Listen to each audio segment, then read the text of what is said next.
Mr. Mayor, fellow Democrats,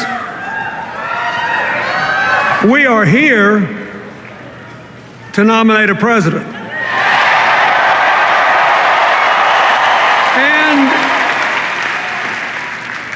I've got one in mind. I want to nominate a man whose own life has known its fair share of adversity and uncertainty. I want to nominate a man who ran for president to change the course of an already weak economy, and then just 6 weeks before his election, saw it suffer the biggest collapse since the Great Depression. A man who stopped the slide into depression and put us on the long road to recovery, knowing all the while that no matter how many jobs that he saved or created, there'd still be millions more waiting, worried about feeding their own kids, trying to keep their hopes alive. I want to nominate a man who's cool on the outside,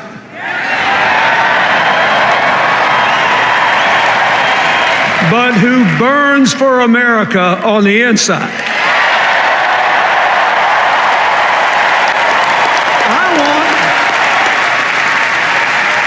I want a man who believes with no doubt that we can build a new American dream economy driven by innovation and creativity, by education, and yes, by cooperation. And by the way, after last night, I want a man who had the good sense to marry Michelle Obama.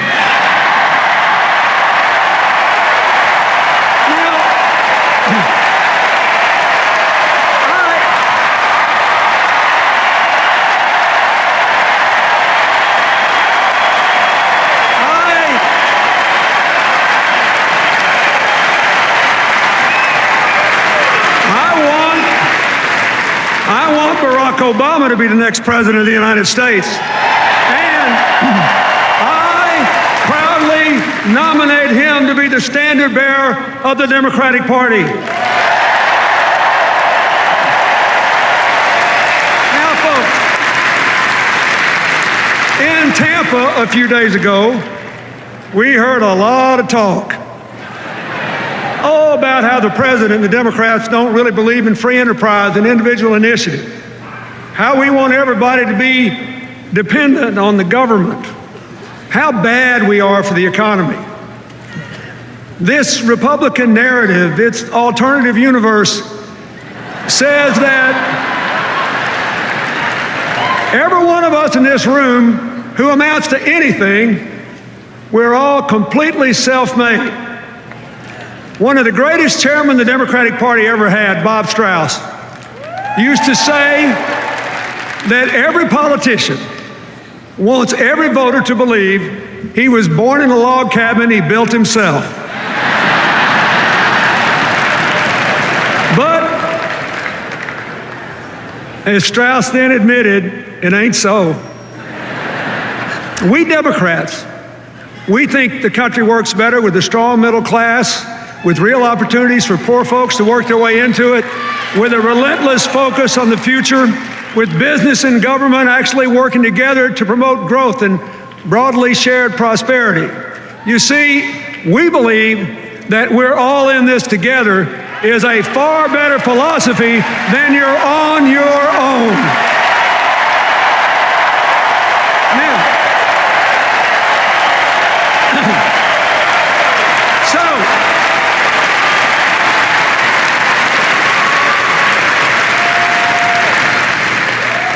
who's right? Well, since 1961, for 52 years now, the Republicans have held the White House 28 years, the Democrats 24. In those 52 years, our private economy has produced 66 million private sector jobs. So what's the job score? Republicans, 24 million, Democrats, 42.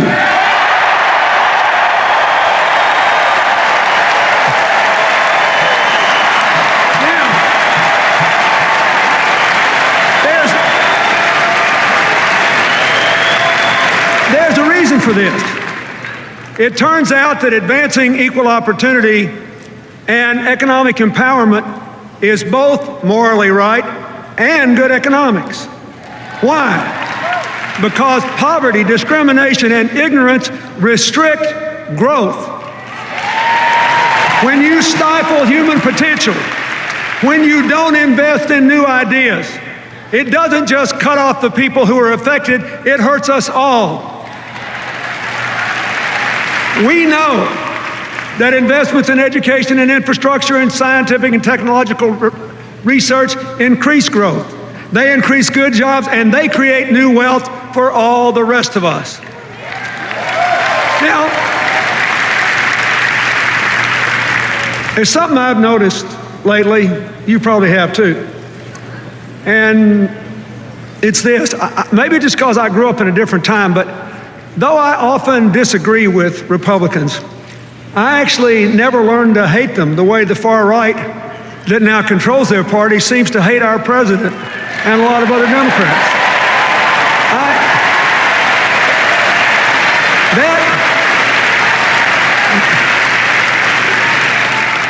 That would be impossible for me because President Eisenhower sent federal troops to my home state to integrate Little Rock Central High School. President Eisenhower built the interstate highway system.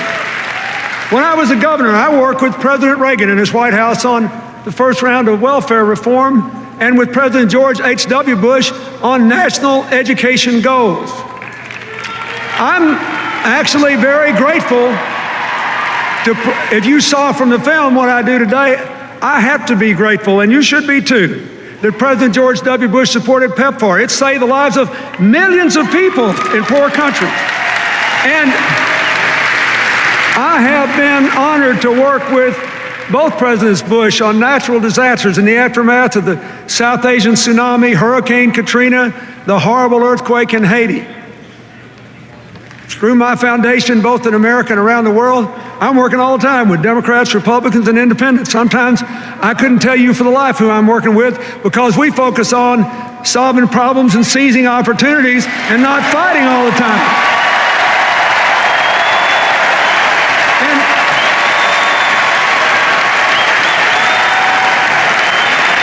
So here's what I want to say to you. And here's what I want the people at home to think about. When times are tough and people are frustrated and angry and hurting and uncertain, the politics of constant conflict may be good.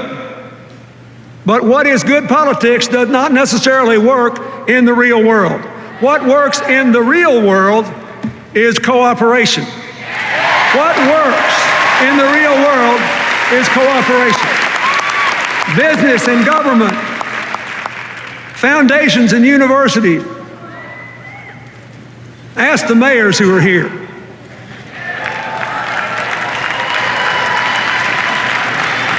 Los Angeles is getting green and Chicago is getting an infrastructure bank because Republicans and Democrats are working together to get it. They didn't check their brains at the door, they didn't stop disagreeing, but their purpose was to get something done. Now, why is this true? Why does cooperation work better than constant conflict? Because nobody's right all the time, and a broken clock is right twice a day. And every one of us and every one of them, we're compelled to spend our fleeting lives between those two extremes, knowing we're never going to be right all the time and hoping we're right more than twice a day. Unfortunately, the faction that now dominates the Republican Party doesn't see it that way. They think government is always the enemy, they're always right, and compromise is weakness. Just in the last couple of elections, they defeated 2 distinguished Republican senators because they dared to cooperate with Democrats on issues important to the future of the country, even national security. They beat a Republican congressman with almost 100% voting record on every conservative score because he said he realized he did not have to hate the president to disagree with him. Boy, that was a non-starter, and they threw him out. One of the main reasons we ought to re-elect President Obama is that he is still committed to constructive cooperation. Look at his record. Look at his record. Look at his record. He appointed Republican secretaries of defense, the Army, and transportation.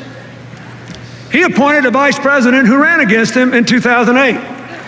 And he trusted that vice president to oversee the successful end of the war in Iraq and the implementation of the Recovery Act. And Joe Biden did a great job with both.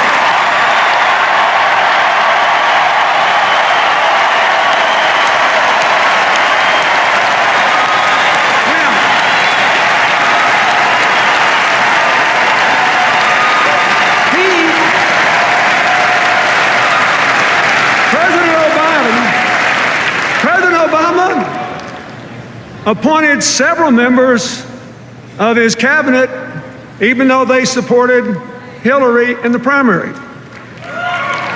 Heck, he even appointed Hillary.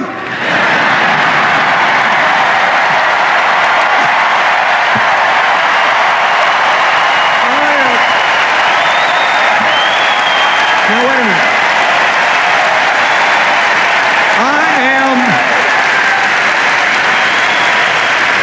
I am very proud of her. I am proud of the job she and the National Security Team have done for America. I am grateful that they have worked together to make us safer and stronger, to build a world with more partners and fewer enemies. I'm grateful for the relationship of respect and partnership she and the president have enjoyed, and the signal that sends to the rest of the world that democracy does not have to be a blood sport. It can be an honorable enterprise that advances the public interest.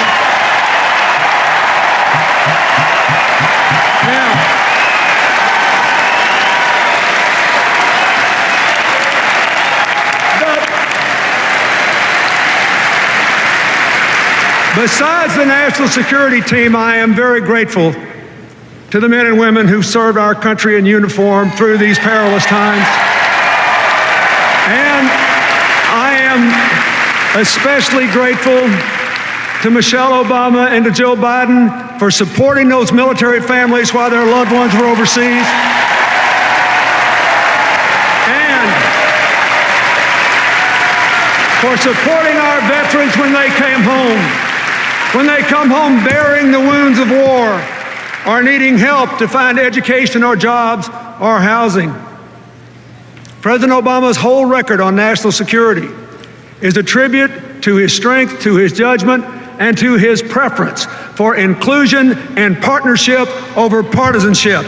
We need more of it in Washington, D.C.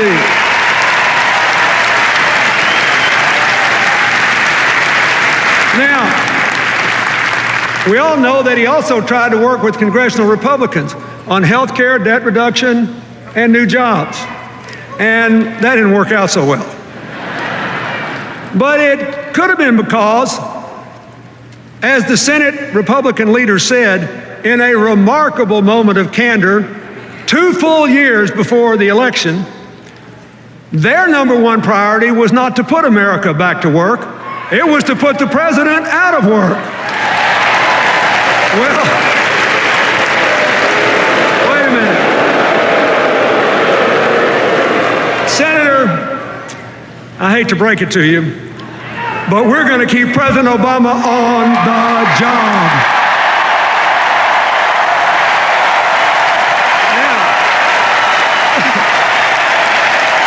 Are you ready for that? Are you willing to work for it? Wait a minute.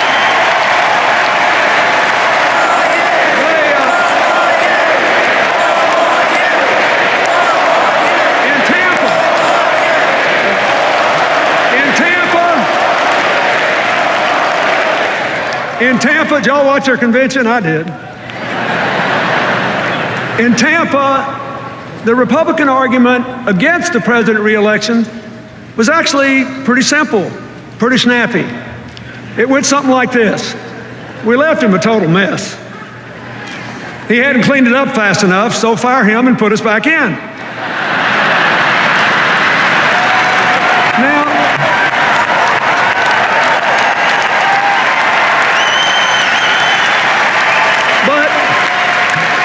But they did it well. They looked good, they sounded good. They convinced me that they all loved their families and their children and were grateful they'd been born in America and all. Really, I'm not being, they did. And this is important. They convinced me they were honorable people who believe what they've said and they're going to keep every commitment they've made. We just got to make sure the American people know what those commitments are. Because in order to look like an acceptable, reasonable, moderate alternative to President Obama, they just didn't say very much about the ideas they've offered over the last 2 years. They couldn't, because they want to go back to the same old policies that got us in trouble in the first place.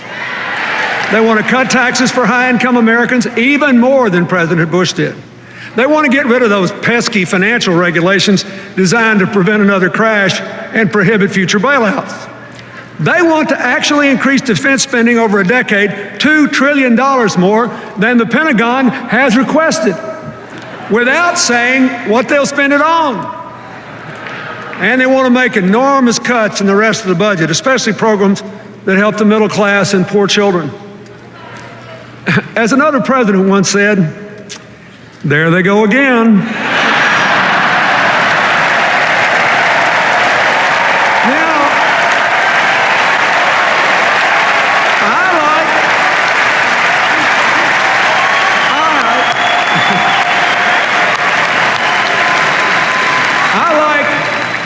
The argument for President Obama's re-election a lot better. Here it is. He inherited a deeply damaged economy. He put a floor under the crash. He began the long, hard road to recovery and laid the foundation for a modern, more well-balanced economy that will produce millions of good new jobs, vibrant new businesses, and lots of new wealth for innovators. Now, are we where we want to be today? No. Is the president satisfied? Of course not. But are we better off than we were when he took office? Listen to this. Listen to this. Everybody's forgotten. Everybody's forgotten. When President Barack Obama took office, the economy was in free fall. It had just shrunk 9 full % of GDP. We were losing 750,000 jobs a month. Are we doing better than that today? The answer is yes. Now look, here's the challenge he faces and the challenge all of you who support him face. I get it. I know it. I've been there. A lot of Americans are still angry and frustrated about this economy. If you look at the numbers, you know employment is growing, banks are beginning to lend again. In a lot of places, housing prices are even beginning to pick up. But too many people do not feel it yet. I had the same thing happen in 1994 and early 95. We could see that the policies were working, that the economy was growing, but most people didn't feel it yet. Thankfully, by 1996, the economy was roaring, everybody felt it, and we were halfway through the longest peacetime expansion in the history of the United States. But, wait. The difference this time is purely in the circumstances. President Obama started with a much weaker economy than I did. Listen to me now. No president, not me, not any of my predecessors, no one could have fully repaired all the damage that he found in just 4 years. Now,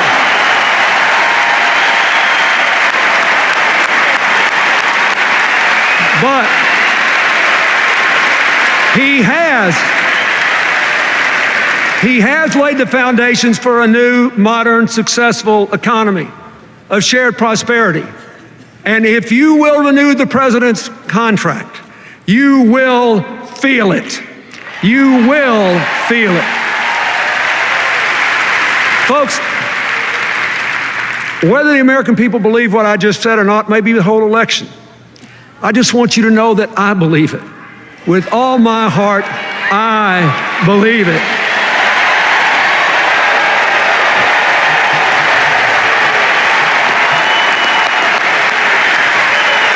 Now,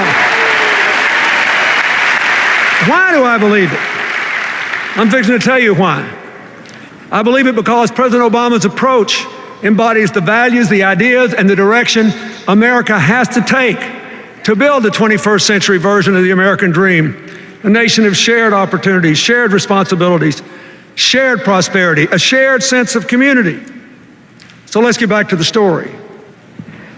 In 2010, as the president's recovery program kicked in, the job losses stopped and things began to turn around.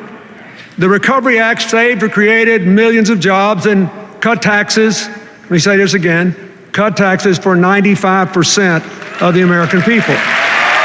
And in the last 29 months, our economy has produced about 4.5 million private sector jobs. We could have done better, but last year the Republicans blocked the president's job plan, costing the economy more than 1 million new jobs. So here's another job score. President Obama plus 4.5 million. Congressional Republicans, 0.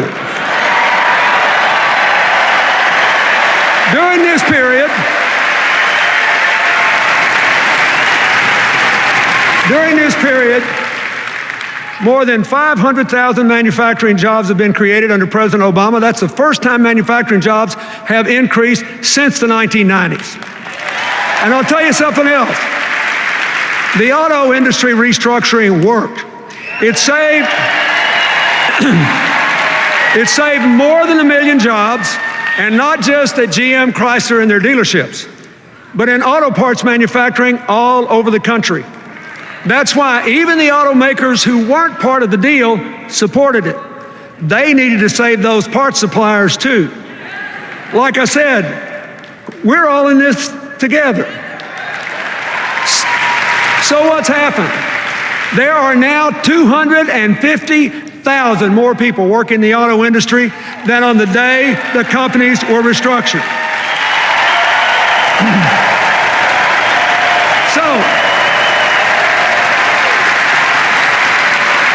Now, we all know that Governor Romney opposed the plan to save GM and Chrysler.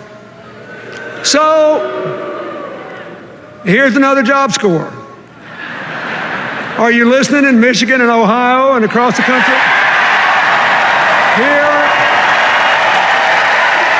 Here's another job score. Obama, 250,000. Romney, 0. Now, the agreement the administration made with the management, labor, and environmental groups to double car mileage, that was a good deal too. It will cut your gas prices in half, your gas bill. No matter what the price is, if you double the mileage of your car, your bill will be half what it would have been. It will make us more energy independent. It will cut greenhouse gas emissions. And according to several analyses over the next 20 years, it'll bring us another 500,000 good new jobs into the American economy.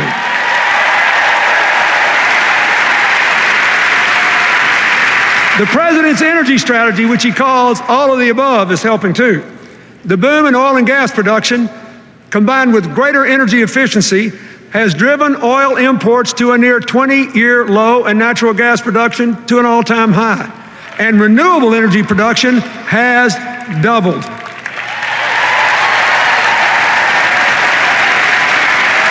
Of course, we need a lot more new jobs, but there are already more than 3 million jobs open and unfilled in America, mostly because the people who apply for them don't yet have the required skills to do them. So even as we get Americans more jobs, we have to prepare more Americans for the new jobs that are actually going to be created. The old economy is not coming back. We've got to build a new one and educate people to do those jobs.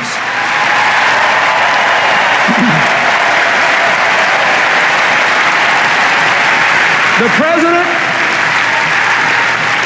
President and his Education Secretary have supported community colleges and employers in working together to train people for jobs that are actually open in their communities.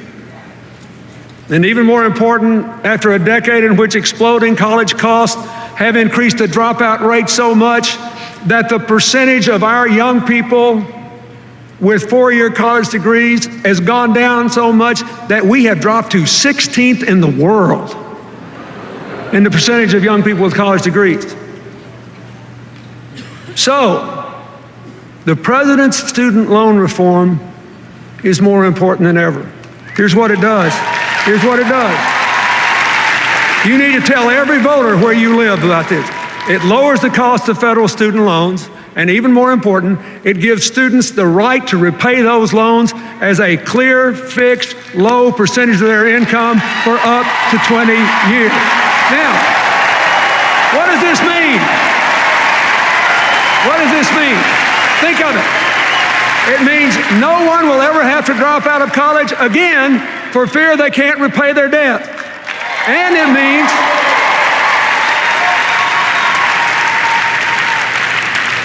means that if someone wants to take a job with a modest income, a teacher, a police officer, if they want to be a small town doctor in a little rural area, they won't have to turn those jobs down because they don't pay enough to repay the debt. Their debt obligation will be determined by their salary. This will change the future for young Americans.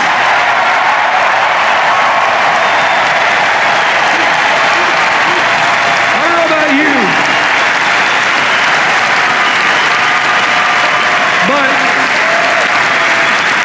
on all these issues, I know we're better off because President Obama made the decisions he did. Now, that brings me to health care. And the Republicans call it derisively Obamacare. They say it's a government takeover, a disaster, and that if we'll just elect them, they'll repeal it. Well, are they right? Let's take a look at what's actually happened so far. First, individuals and businesses have already gotten more than $1 billion in refunds from insurance companies because the new law requires 80 to 85% of your premium to go to your health care, not profits or promotion. And the gains are even greater than that because a bunch of insurance companies have applied to lower their rates to comply with the requirement. Second, more than 3 million young people between 19 and 25 are insured for the first time because their parents' policies can cover them. Third, millions of seniors are receiving preventive care, all the way from breast cancer screenings to tests for heart problems and scores of other things, and younger people are getting them too. Fourth, soon the insurance companies, not the government, the insurance companies will have millions of new customers, many of them middle-class people with pre-existing conditions who never could get insurance before. Now, finally, listen to this. For the last 2 years, after going up at 3 times the rate of inflation for a decade, for the last 2 years, healthcare costs have been under 4% in both years for the first time in 50 years. So,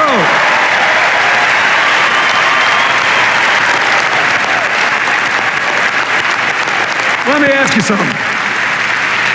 Are we better off because President Obama fought for health care reform? You bet we are. Now, there were 2 other attacks on the president in Tampa I think deserve an answer. First, both Governor Romney and Congressman Ryan attacked the president for allegedly robbing Medicare of $716 billion. That's the same attack they leveled against the Congress in 2010. And they got a lot of votes on it. But it's not true. Look, here's what really happened. You be the judge. Here's what really happened. There were no cuts to benefits at all. None. What the president did was to save money by taking the recommendations of a commission of professionals to cut unwarranted subsidies to providers and insurance companies that were not making people healthier and were not necessary to get the providers to provide the service.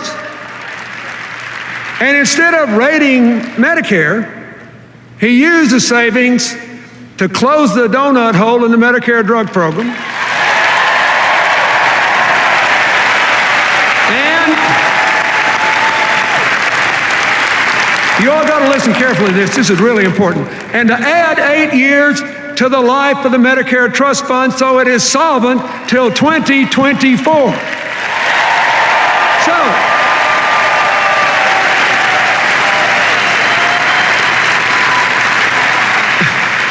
So President Obama and the Democrats didn't weaken Medicare, they strengthened Medicare. Now, when Congressman Ryan looked into that TV camera and attacked President Obama's Medicare savings as, quote, the biggest, coldest power play, I didn't know whether to laugh or cry. Because that $716 billion is exactly to the dollar the same amount of Medicare savings that he has in his own budget.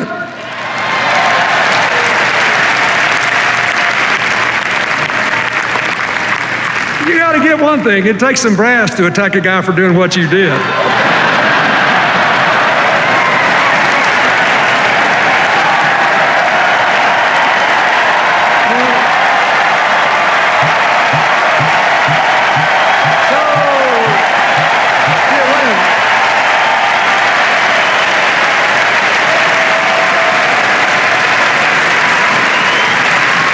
Now you're having a good time, but this is getting serious. I want you to listen. It's important because a lot of people believe this stuff.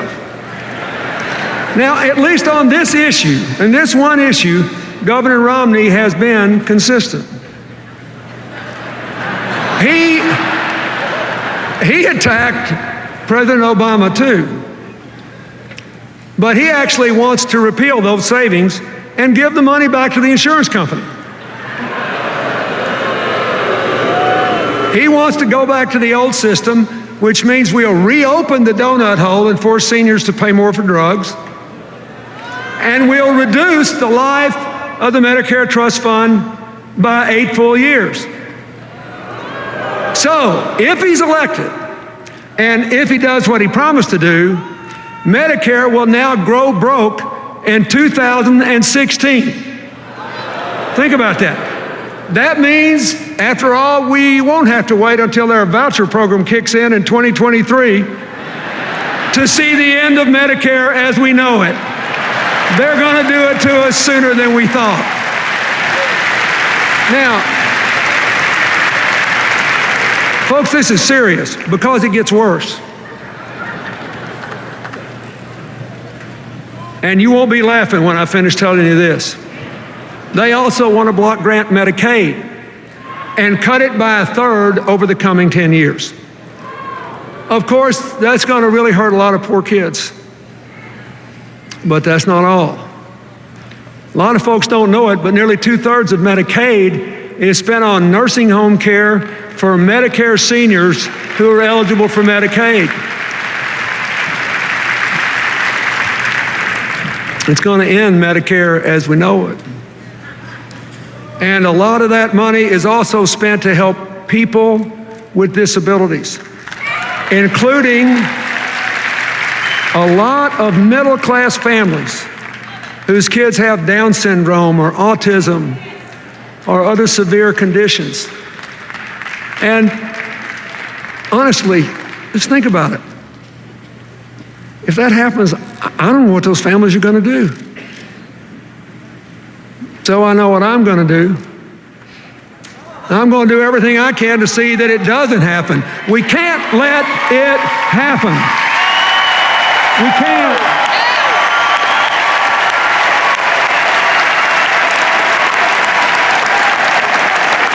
Now, wait a minute.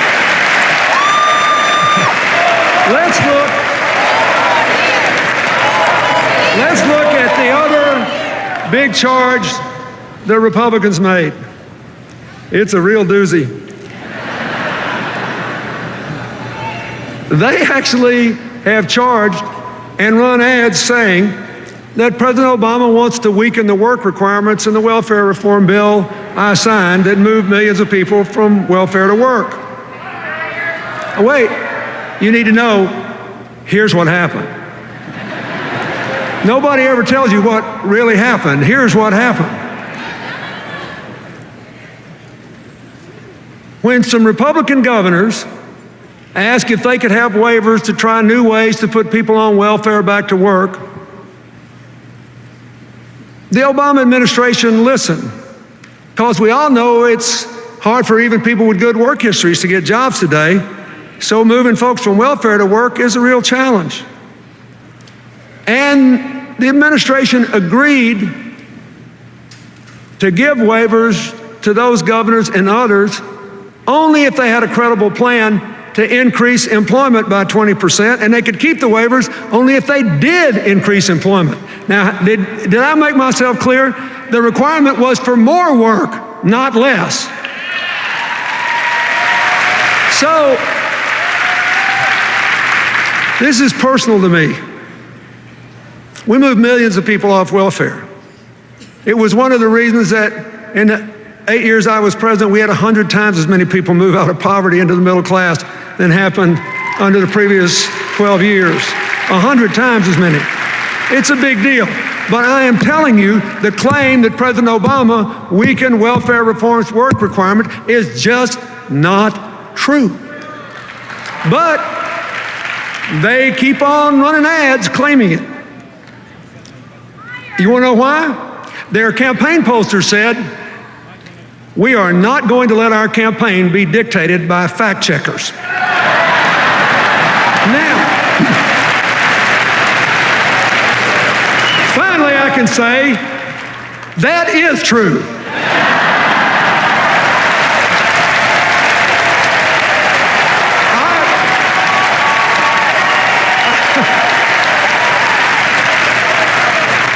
I couldn't have said it better myself.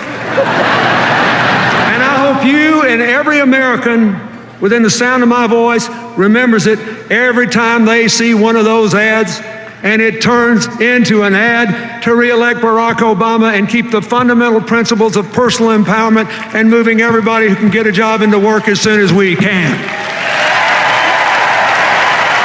Now,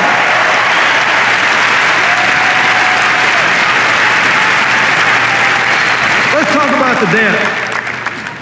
Today, interest rates are low, lower than the rate of inflation. People are practically paying us to borrow money, hold their money for them. But it will become a big problem when the economy grows and interest rates start to rise. We got to deal with this big long-term debt problem, or it will deal with us. It'll gobble up a bigger and bigger percentage of the federal budget we'd rather spend on education and healthcare and science and technology. We got to deal with it. Now, what has the president done? He has offered a reasonable plan of $4 trillion in debt reduction over a decade, with $2.5 trillion coming from, for every $2.5 trillion in spending cuts, he raises $1 in new revenues, 2.5 to 1. And he has tight controls on future spending. That's the kind of balanced approach proposed by the Simpson-Bowles Commission, a bipartisan commission. Now, I think this plan is way better than Governor Romney's plan.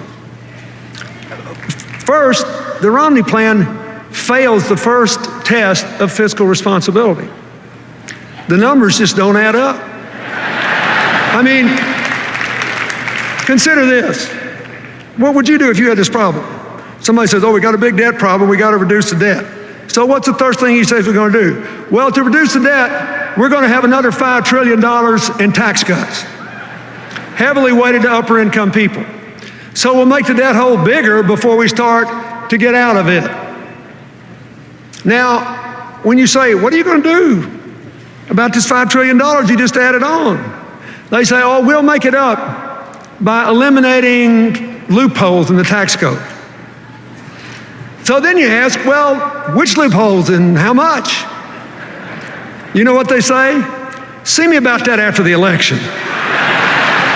I'm not making it up. That's their position. See me about that after the election. Now, people ask me all the time how we got 4 surplus budgets in a row. What new ideas did we bring to Washington? I always give a one-word answer. Arithmetic.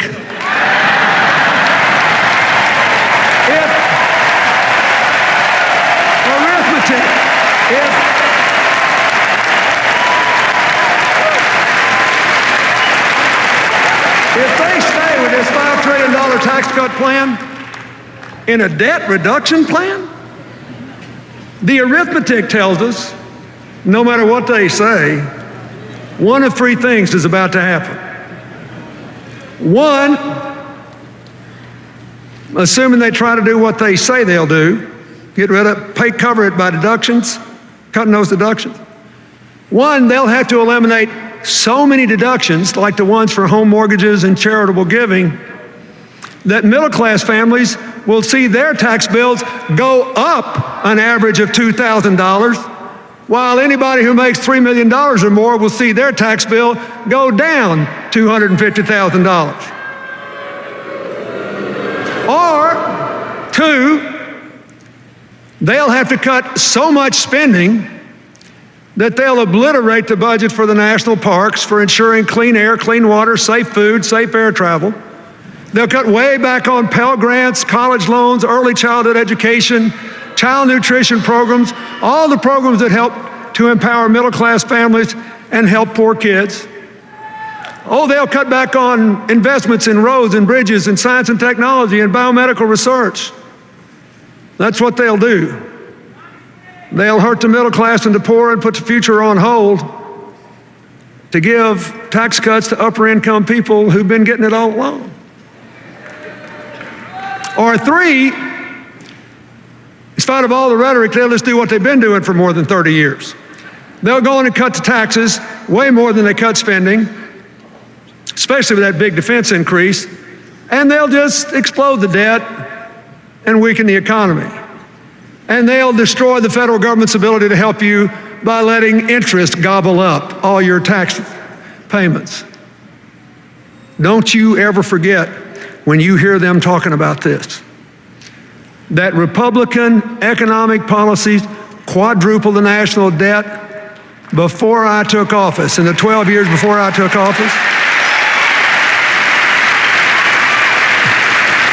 and double the debt in the 8 years after I left, because it defied arithmetic.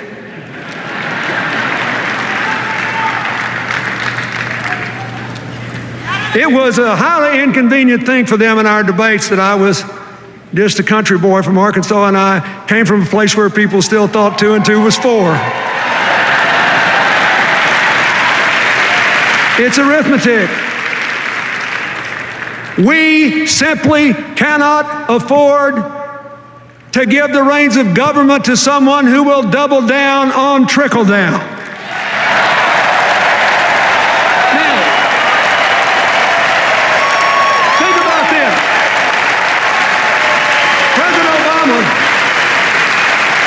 President Obama's plan cuts the debt, honors our values, brightens the future of our children, our families, and our nations. It's a heck of a lot better. It passes the arithmetic test, and far more important, it passes the values test. My fellow Americans, all of us in this grand hall, and everybody watching at home, when we vote in this election, we'll be deciding what kind of country we want to live in. If you want a winner-take-all, you're on your own society, you should support the Republican ticket. But if you want a country of shared opportunities and shared responsibility, a we're all in this together society, you should vote for Barack Obama and Joe Biden.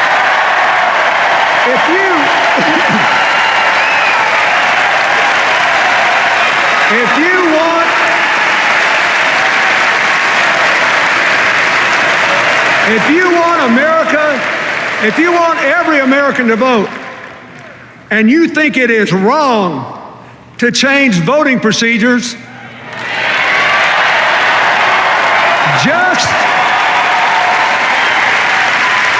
just to reduce the turnout of younger, poorer, minority, and disabled voters, you should support Barack Obama.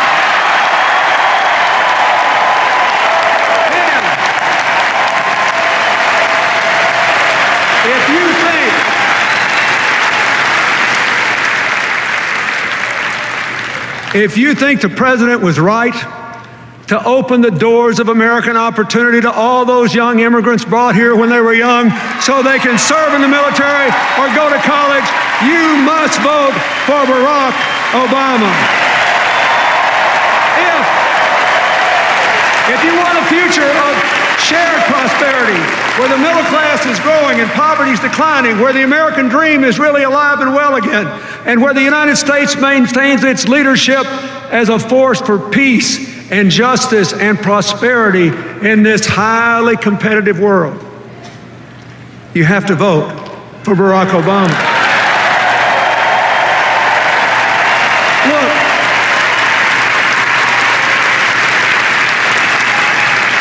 I love our country so much, and I know we're coming back.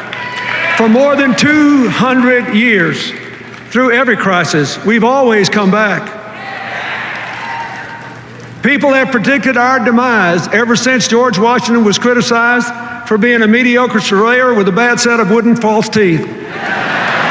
And so far, every single person that's bet against America has lost money, because we always come back. We come through every fire a little stronger and a little better. And we do it because in the end we decide to champion the cause for which our founders pledged their lives, their fortunes, their sacred honor. The cause of forming a more perfect union. My fellow Americans, if that is what you want, if that is what you believe, you must vote and you must re-elect President Barack Obama. God bless you and God bless America.